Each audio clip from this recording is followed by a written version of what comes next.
અમે હવે જઈએ છે સાબલિયા વિસનગર પહોંચવા સાબલિયાથી જઈશું હવે મમાઈ ઘેર મંદિરે પહોંચીને તમને દર્શન કરાવીશું આગળ આપણે વિસનગર પહોંચવા આવ્યા પેલા જવું સાબલિયા પછી દર્શન બર્શન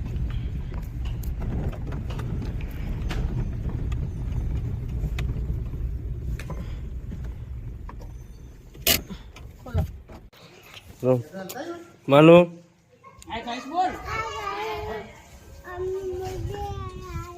ચોકન આયા જય જય કરવા